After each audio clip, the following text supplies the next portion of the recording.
educational institutions, think tanks, and research and development, R&D, the way forward to promote knowledge-based economy.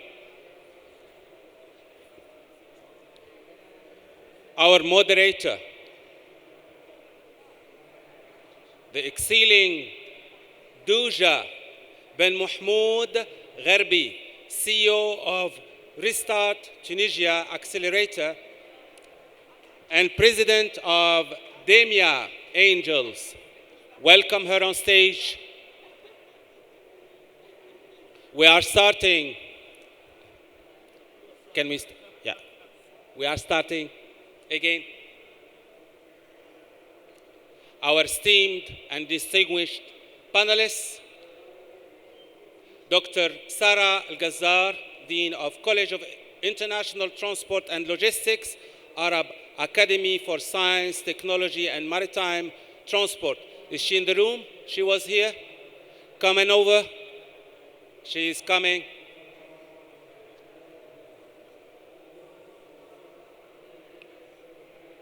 Mr. Filippo Ravoni, Head of Local Economic Analysis, Fondazione Eni Enrico, Mattei, Italy. Good? Yeah. Oh, perfecto. Dr. Jyothi Devakumar, Director of Operations, Consortium for Space and Longevity, Director of International Regulations, Health Span Action Coalition, and CEO and founder of Purusha Venture Labs. That's a long way. A big round of applause for her. Why not? Mr. Ahmed Shawqi, Managing Director, Middle East, Franklin Covey International Education. Welcome, sir.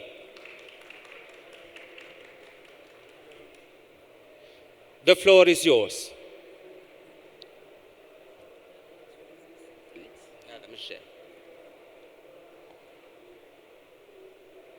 We are complete. The floor is yours.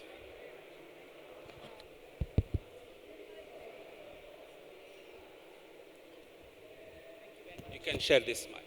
It's okay. Thank you.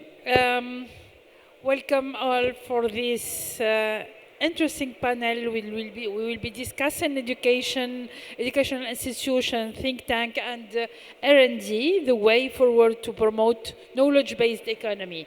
I would like to welcome first Dr. Sarah El-Ghazar, Dean of College of International Transport and Logistics, Arab Academy for Science, Technology, and Maritime Transport. Hello. Mr. Filippo Ravoni, Head of Local Economic Analysis, Fondazione Eni Enrico Mattei in Italy.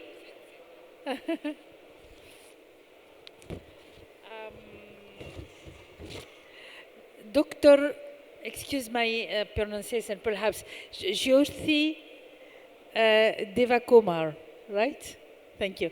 Director of Operation, Consortium for Space and Longevity, Director of International Regulation, Health Span Action Coalition, and CEO and co-founder of Purusha Venture Labs, and Mr. Ahmed Shawqi, welcome, Managing Director, Middle East, Frank Covey International Education. So actually, we was talking this morning about ecosystem and how we need conducive ecosystem for entrepreneurs to foster innovation and entrepreneurship.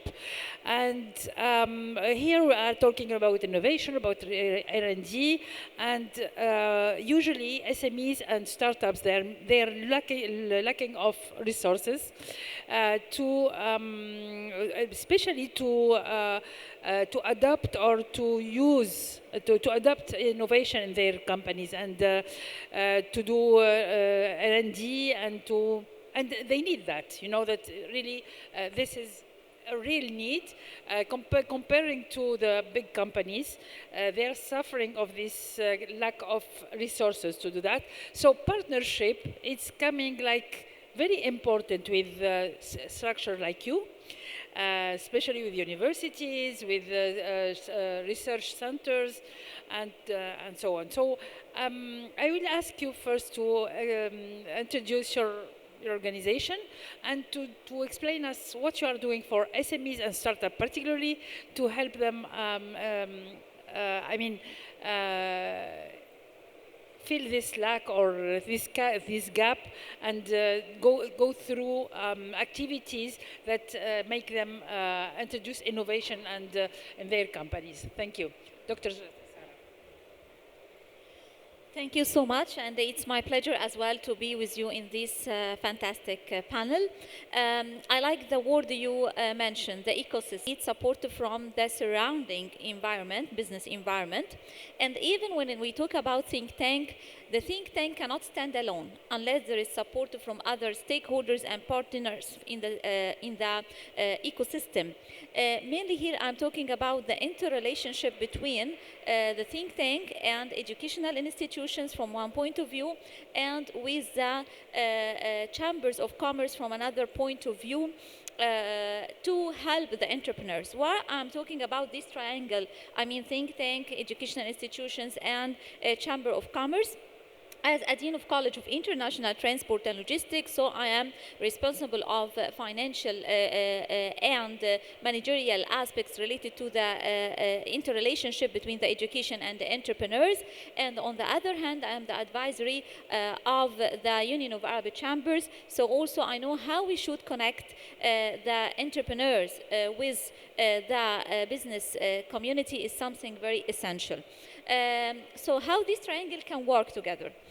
When we talk about the educational institutions, we can tell that there are the availability of all resources needed in terms of access to technology, in terms of facilities needed. So this is from the financial and technical perspective, but also from human resources perspective.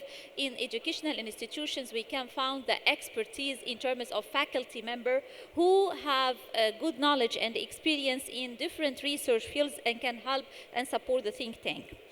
On the other hand, when it comes to the Chamber of Commerce, the Chamber of Commerce can have the access to market, the connection with market, the accessibility to market in terms of matchmaking, in terms of the role of advocacy in policymaker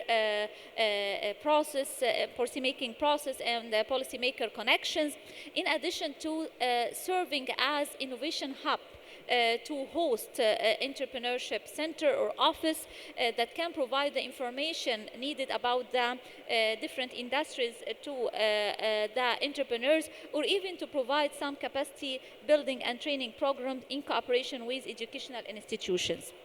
So, since I am talking about the resources provided by the educational institutions and also the access to market and connectivity provided by the Chamber of Commerce, here the think tank can work. Because in the think tank, we can have all these capacities together in order to develop the ideas and make it commercialized, implemented on the ground, and communicated to different stakeholders in terms of decision makers or even the market or whatever. So having the educational part together with its resources and having the commercial part and connection to market with the chambers without having the think tank, which will create innovative ideas and work on, this will not help the entrepreneurs. I can give you many examples from real life. For example, if we talk about Stanford or Harvard universities, where we can find a think tank for the political and social aspects, and also there are some specialized think tank like in California, for example, California University for logistics and transport specifically, or MIT for technology applications, or also Oxford for some new trends like post-COVID applications and so on. My final comment here is related to how entrepreneurs can get the benefit from this triangle. Actually, the entrepreneurs can get the benefit in different aspects. Number one, they can have the benefit of working on developing their products in terms of design, in terms of how to produce it in most efficient way or in most productive way. Also the capacity building program, the access to market, the access to finance, and how to work on their patent in terms of copyright as well. I guess having the ecosystem together in one pool can help a lot in this case. Thank you. Filippo. Good evening, good evening. Thank you very much for inviting me. Now, I would like to analyze these topics. Mike. What? You can, okay. Yeah. I would like to analyze this topic in terms of the entrepreneurs. In these terms, it's most important from my point of view. First of all, FIM is a research think tank center. Through the local projects, support the economies that we work in Italy. First of all, Basilicata and Ravenna. And the R&D topics is, from my point of view, the topic of the companies. The goal is to analyze what the small and medium enterprises, the startup. We speak a lot of startup, innovation, industrial revolution 4.0. We analyze ChatGPT, in artificial intelligence. We analyze all of these. We have a common line. The common line is R&D. But what is R&D for a company? R&D is a cost that he has today for create added value tomorrow, so more revenues or less costs, for efficiency the company, but it's a cost, it's a fuel, they need the fuel. So when you start and when you are a startup, the startup is a company. When we analyze this stuff, we resolve all of the problem. If we consider a startup as a company that you have to measure inside and outside of the company, inside problem, for example, organization, inside the company, for example, financial, 90%, 95% of the startups are undercapitalized. The capital needs to financing R&D and so to growth for the future. And outside, they need to fight with the market, with the competitors, with the peers, with the rules, with outside the other countries with things about the internationalizations. So the startup is a person, more or less. It's an idea that you bring on top of the table. And you have to invest time, you have to spend a lot of money, investor, friend, foolish that you think. So, but what can do for the startup? What can do for the company? What can do for the entrepreneurs? We can create all of the ecosystem that we have just explained that can bring to support in terms of the public policies, in terms of the economic and financial needs, in terms also for example, for the learning, for the innovative, for the all of those types, we can it can produce a more value for the startup. If you consider a company, a big corporation, they have divisions, they have delegations of the companies, they have a lot of stuff that can bring on top of the table against a startup, against a small and medium enterprises also. So what is the other work, the other goal? The other goal is to bring a lot of, in terms of supporting, in terms of the supporting finance, supporting law, supporting learning, to create a value or for bring a value and grow to permit the growth of the companies. So this is the topic. The startup is a company. The company has to fight internal and external with the market. This is the focus from my point of view.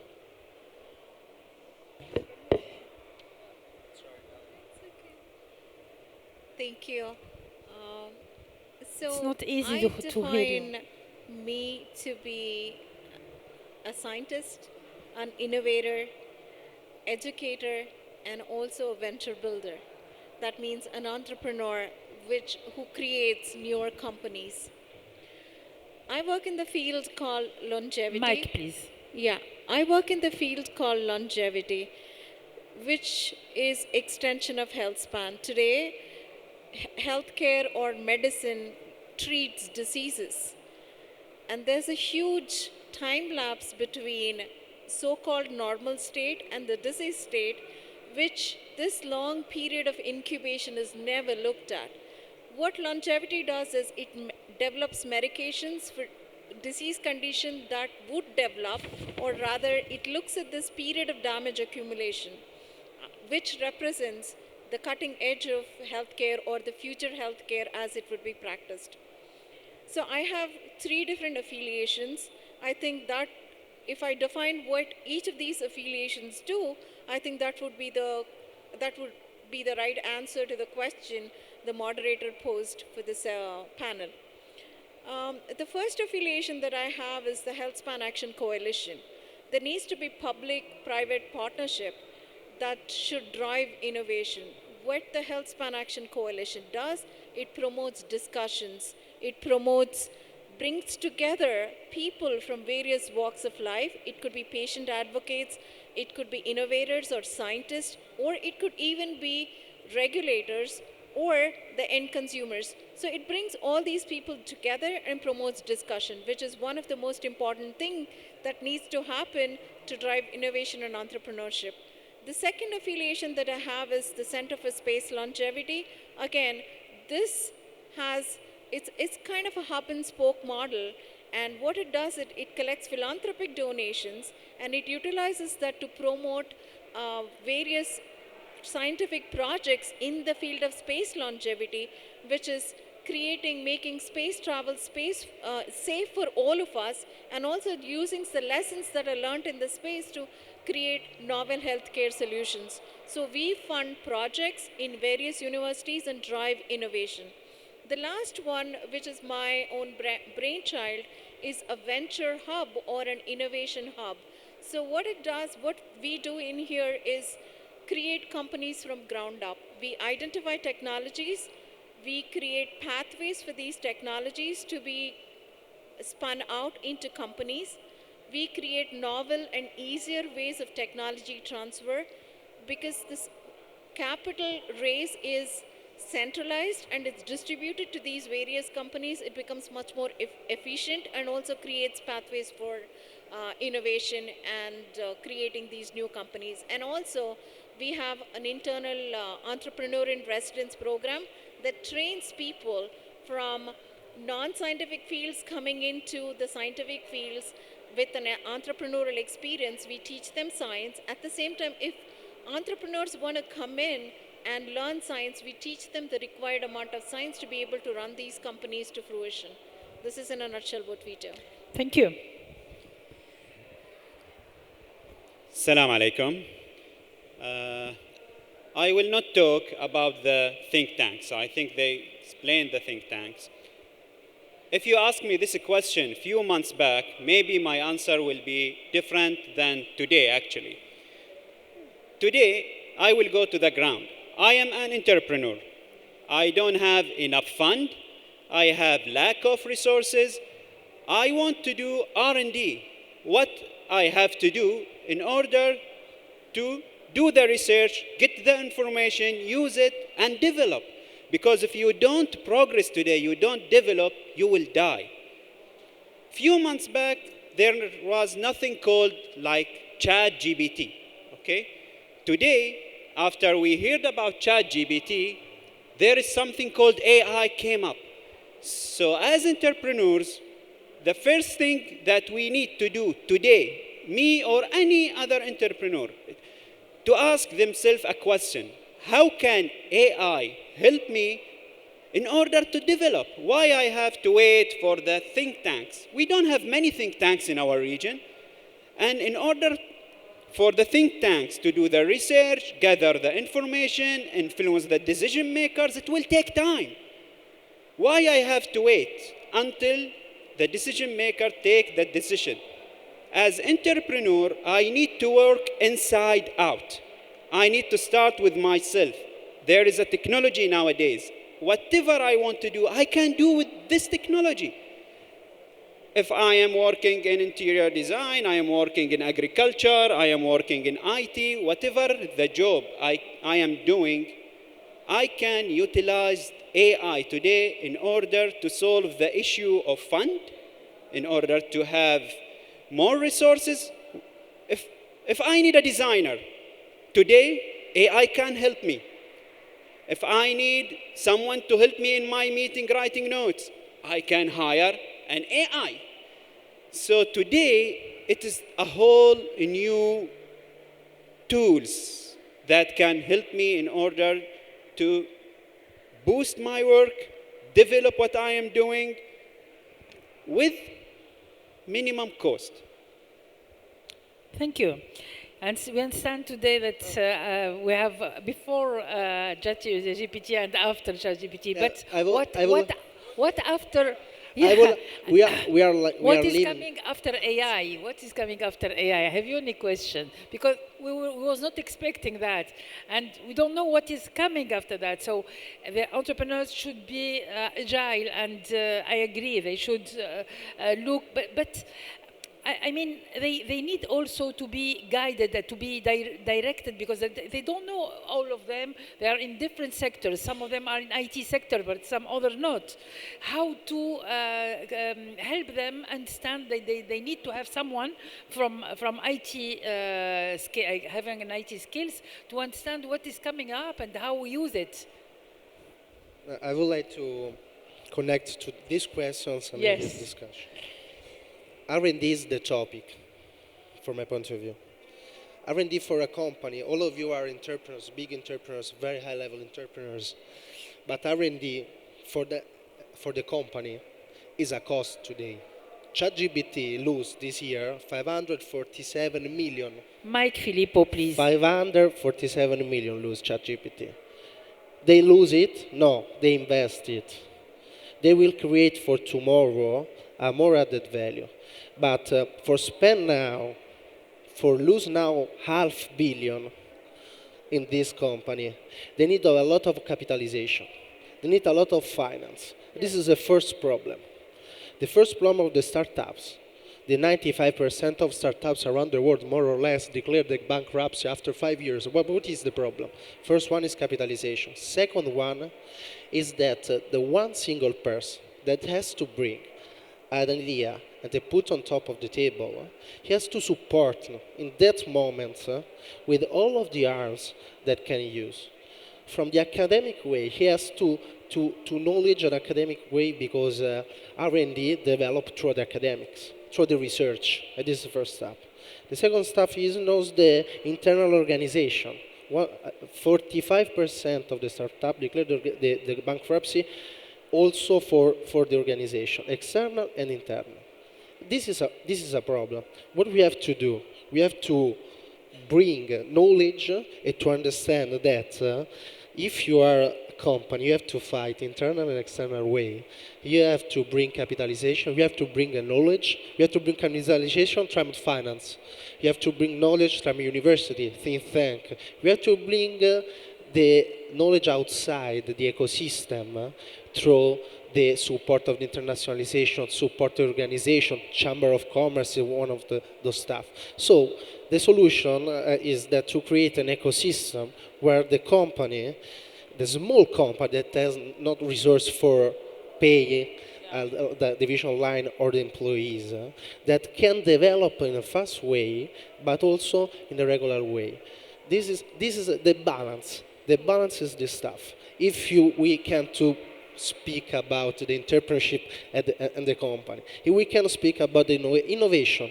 Innovation is the line for the growing. Innovation is the line. We are living, yes, I completely agree. We are living in a transition period where we are going in the first industrial revolution. I'm completely agree, but this is a cost. We have to be pragmatic. We have to be pragmatic for analyze it, to affront it, and to arrive to the goal, so the development. This is the stuff. Yeah. When I analyze, I'm also a little investor and also entrepreneurs. No, a lot of advisors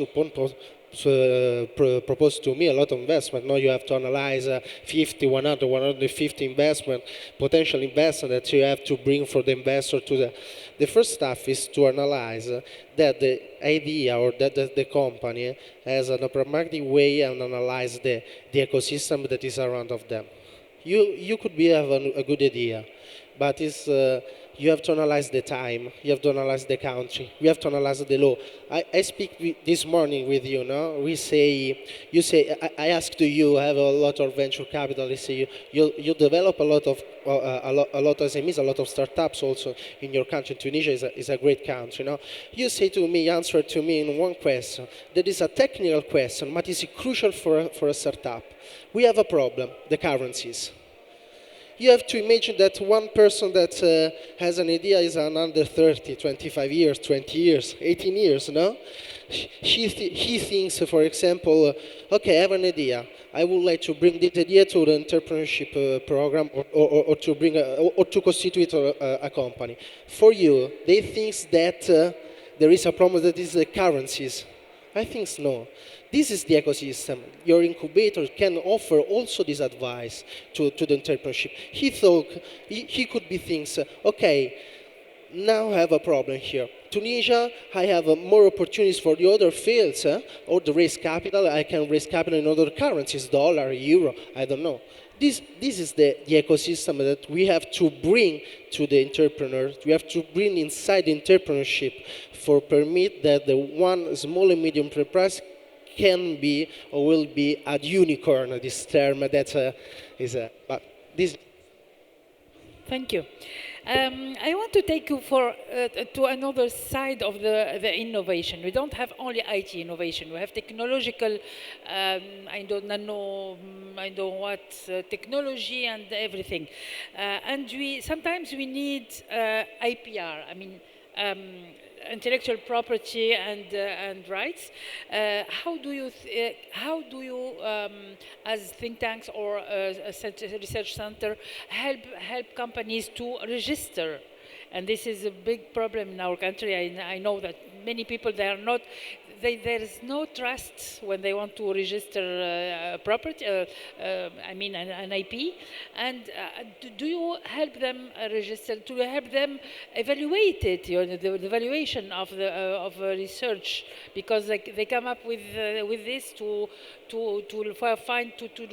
look for investors. And what are you doing in this field? The first thing, number one, and the most important thing is creating awareness, because most of entrepreneurs are not aware of the importance of protecting their intellectual property. They cannot even know how to differentiate whether it's an invention or patent that should be registered, or it's just an idea under process, and how to protect it from the beginning. Because even if before starting the registration for the intellectual property, once it's ready, there are some processes and some stages earlier than this should be considered. For example, if I have an initial idea, which is innovative idea, and it has a potential to be converted to IP, and now I am in a negotiation or a deal with some organizations or some entities to work on it or whatever, at least I need to sign what we call NDA, or non-disclosure agreement. Yes, I don't have yet intellectual property, but I have an idea from the beginning I need to protect. So number one, we need to create the awareness from when I should say it's time now to start working on protecting my ideas and work, and how, because each stage has its requirements, starting from NDA, moving to the last stage, which is the registration of IP. And even if after the registration of the IP, how to commercialize it. Because it's very important also to know how this IP can be then sold to any organization or to any entity, or even to create partnership or whatever. This is one thing. The other thing is from evaluation perspective. They don't know how to evaluate their intellectual property, whether to assess its value, or whether how it should be treated in financial statements in terms of the valuation, the accounting system, because we have some restrictions on this, whether we are talking about the international rules, the IFRS, International Financial Reporting Standards, or even the local standards. And by the way, in IFRS, they tailored a specific chapter for SMEs, which we call IFRS for SMEs, where you can find more explanation about IP and how it can be registered and to be evaluated in case of SMEs. The last thing here is to consider is to guide them about the organizations or institutions they should deal with in terms of the local authority they should go for in order to register and what's required for this, in terms of the accounting system and tax authority and how to deal with this, and also from legal perspective. So creating the awareness is the first step, because actually they don't know from where to start and how to do it. I guess the question was about intellectual property and the pathways, right, for commercialization. So, Mike, please. Mike. yeah. So, can you hear me now? Yes. Thank you. So, intellectual property is one of the most essential cornerstones for commercialization. Intellectual property can be created either in a research setting or in a company setting. So when you talk about a university, there is both basic research and also applied research. Whenever there's applied research that happens at the university, normally the professors file an IP or the application goes to the tech transfer office. It languishes there. Even if the IP is granted, seldom it's acted upon. That's where the private-public partnerships come into picture, and as entrepreneurs, we often approach the university and in-license these patents. But in a company setting or an entrepreneurial setting, even before we start a project, we do something called the freedom to operate analysis, which means that we will look at the patentability of an idea or a concept even before we start work. And even when you have started the work, there are different kinds of patents. It could be a formulation patent which holds higher value, or it could be a use patent which kind of in the gradation of valuation, it falls slightly below the valuation of a formulation patent. And then we also have something called the use patent and methodology patent. Other two, it's very, very difficult to defend.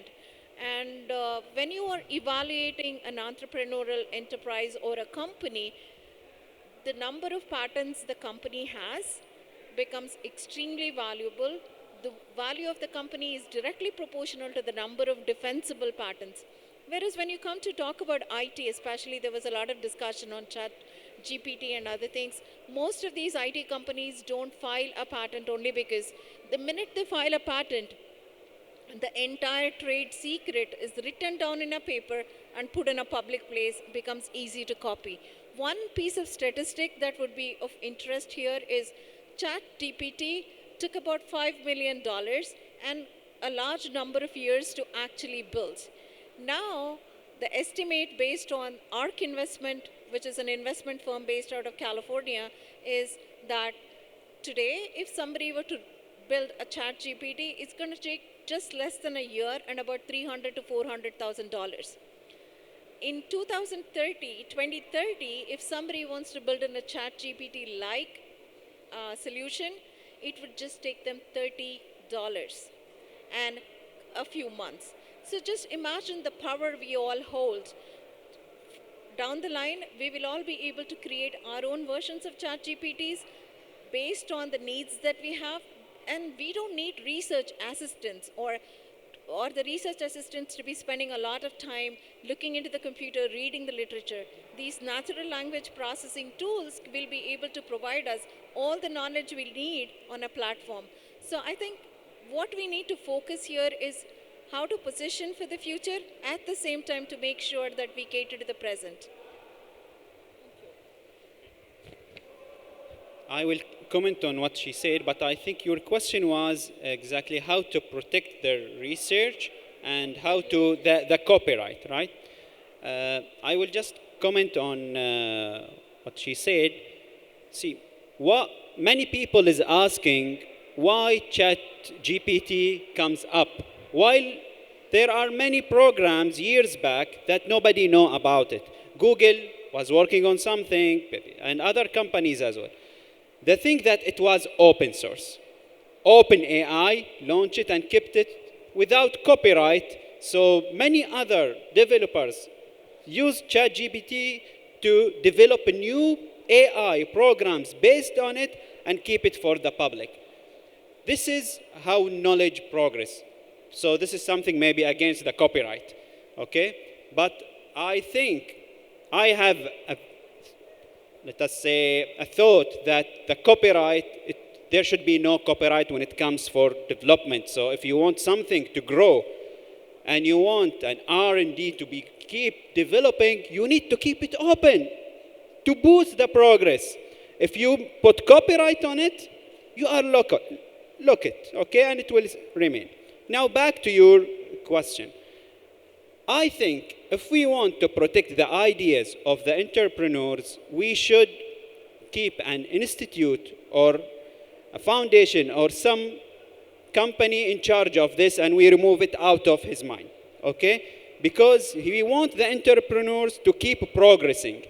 In Bahrain, we have a good example when it comes for copyright and registering the ideas. We have a foundation called Hope Fund. If you have an idea and you presented this idea and you want it to be protected or registered, you just have to go present it to them and they will take care of the whole cycle. If we have a foundation like this in each country, this will help a lot. Because whenever the entrepreneur reaches a stage that he wants to protect his idea, he just can go there and he continue working. Entrepreneurs these days, we should keep their life simple and we try to keep it as much easy for them to keep progressing, because we know that the world will be leading by these new startups. And in order to keep this running, we need to support them in the main milestones they have in order to go out. So this is what I have. Thank you. My last question, perhaps. Okay. Last question. 10 minutes. Okay. My last question, 10 minutes if you have time. We have, you say that startups, small startups, entrepreneurs, they're innovative, they're coming up with technological solution, and so on. And you have small companies, SMEs, they are not perhaps, they do not have a department, R&D department, and so on. What about the connection between these two groups? Open innovation. We talk about open innovation. How we can connect startups to SMEs, traditional companies. Industries or any services, any company who are not in the innovation, to connect them, to give market for this, and to encourage the SME to have innovation there, to change the business model and so on. Did you get my question? Yeah. I'm starting. Please, madam. Please. No, I'm very few words. This is the work. This is the job.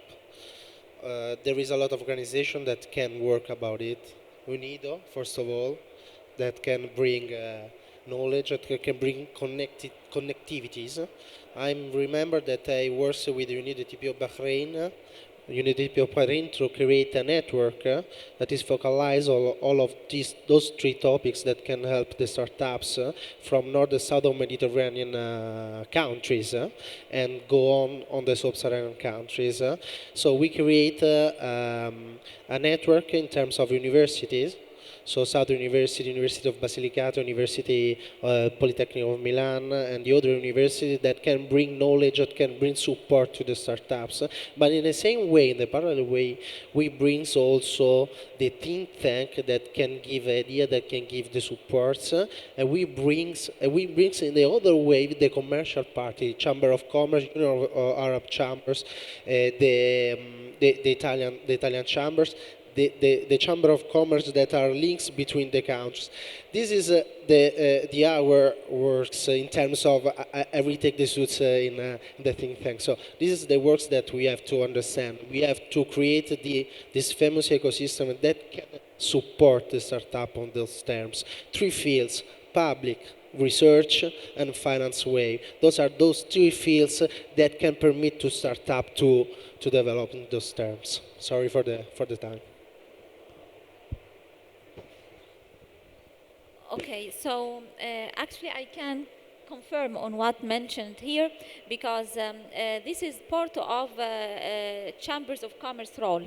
Many chambers of commerce recognized recently that this job or this strategy should be added to their responsibilities. So now many chambers started to create what we call hubs for entrepreneurs. In these hubs, they start first with developing a strategy for the hub, how it should work, how it should support entrepreneurs, and then recruit well-trained human resources to be in touch with the entrepreneurs and support them with all facilities needed. The facilities are mainly for ballers, the connection to market and matchmaking, the access to information and data about the market, the connection to fund or access to fund, and finally the assistance technically in the developing of feasibility studies and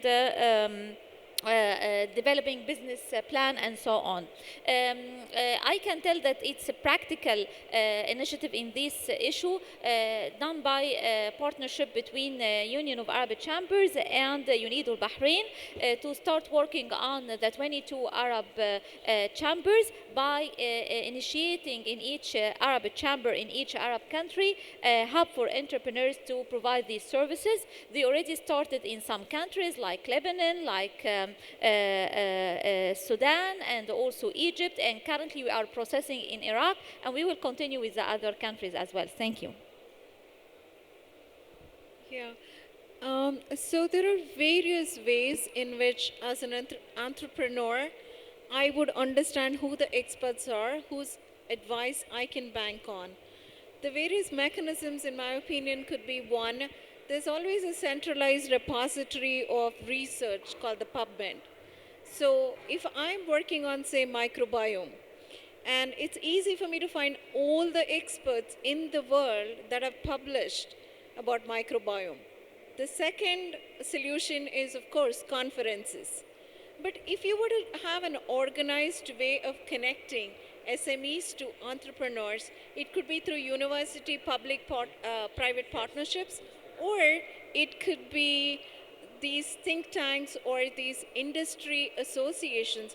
For example, UK has a longevity biotech association who has developed this extensive directory of every person that works in the field of longevity, and that's made accessible to all the members who are from different companies that work in the longevity space.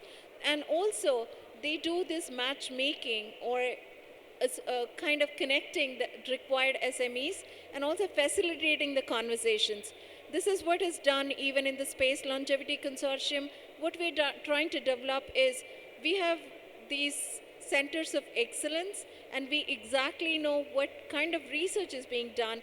And if there's a company that approaches us saying that, yes, we want to do this research, and how can we best utilize the intellectual property that exists in these centers of excellence, or bank on these professors for advice or SMEs for advice, we would set that up. So I think it needs to happen at various levels depending on the appetite of the entrepreneur in question. He is standing, so in 1 minute, okay? Just 3 examples, one from Emirates here, one from Jordan, and one from Bahrain, to how it made connections. From Emirates, they just launched last week a research around 100 pages, 100 AI apps that can benefit for the entrepreneurs.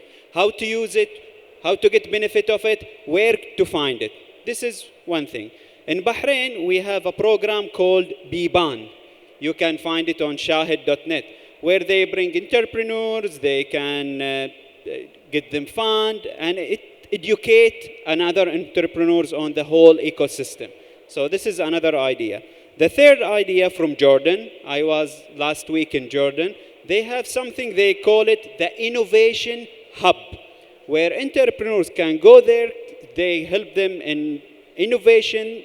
There are many type of tools they can use in prototyping, they register their prototypes, and it is well known. So any entrepreneurs want to innovate an idea or get use of whatever provided by, supported of course by the government, they can go there and they can build something and go and show it. So just three quick ideas. Thank you.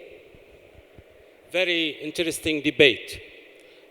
Before we open the floor for some questions from the audience, given what Dr. Sarah has just mentioned about chambers of commerce role in creating hubs, we believe that, and this is from a personal perspective, from a personal experience with the chambers, having worked for more than 15 years with the chambers, I believe that entrepreneurs miss the chance to know the resources available out there for them. There is a lack of information. People don't know where to go. Governments have done the role of creating many hubs, ecosystems, many ecosystems exist out there, but we should treat our entrepreneurs as babies. We need to make sure that they get access to information, that we feed them with spoon feed them so as they know where to go for available resources. Now, having said that, we open the floor for questions. Can we have a question from the audience? Do we have a question? Yes, sir.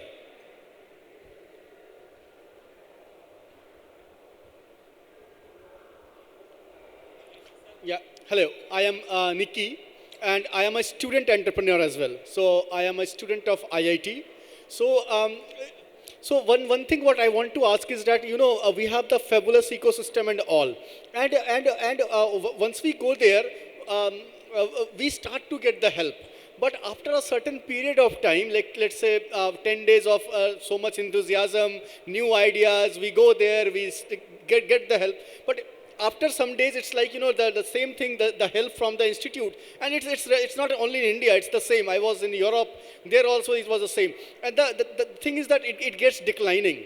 It's not the same, like so it's rather like it is taking more time to go from A to B in an academic institute, because of lack of and sometimes professors like busy with other works, and that is fully agreeable. But the thing is, with the help of with academia, we are reaching from A to B. It takes more time than we go for any other maker's lab or something. There we are reaching A to B very fast. So why this type of resistance is there in academia? That's why. Make it brief. What is the question? Question is resistance in academia.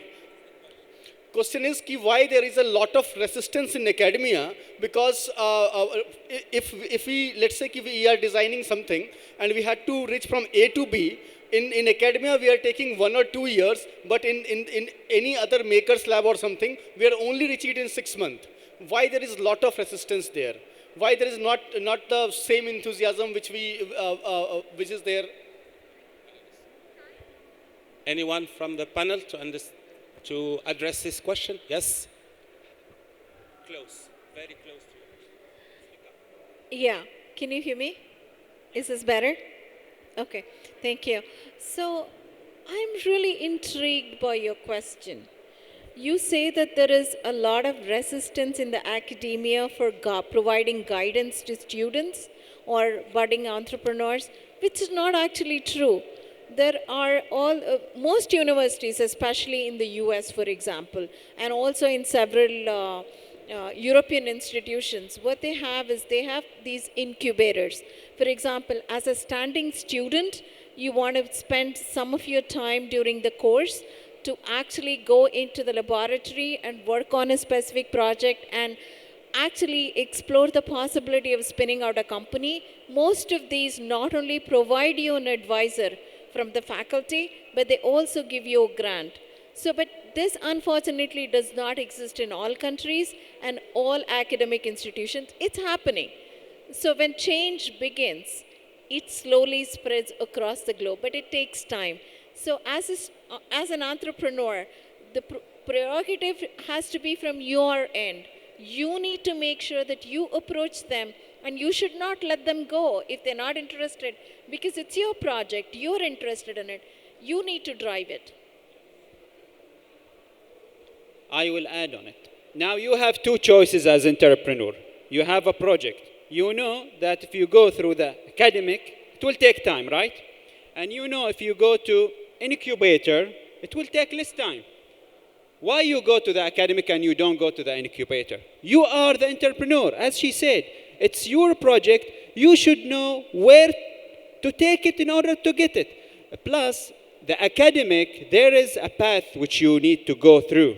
And the path designed by the ministry or by whoever. But incubators, you are free. You are free. You can do whatever you want to do there. So it is the shortest path that even the Chamber of Commerce or the other provided to you in order to get benefit of it, and you reach your B, as you mentioned it, in the shortest time. So it's your call. You have to choose. Sometimes we blame others. We go and we blame that the Chamber of Commerce is not doing, the academic is not helping. But you know the ecosystem, and it is your choice. You need to decide and go. Don't blame them. If you know that you will get it there done, go and get it done. Totally agreed. I would just like to add one more point there. You know, it's all about negotiations. It's up to you to make it interesting to me if I'm your advisor, right? Because then you could make me a stakeholder and it becomes my baby as well then. So I would drive it as much as you're driving it. So it's all a give and take mechanism. Being proactive is very important for an entrepreneurial mindset. Another question? Any question from the audience before we wrap up? One more question, maybe? No more? We would like to thank our distinguished panelists. Thank you so much for your precious time. Ahmed Sharqawi, Dr. Giotti, Filippo, Dr. Sarah, and our esteemed moderator, Duja. Thank you so much. Thank A you group all. photo Thank you again. very much. Yes, a group photo.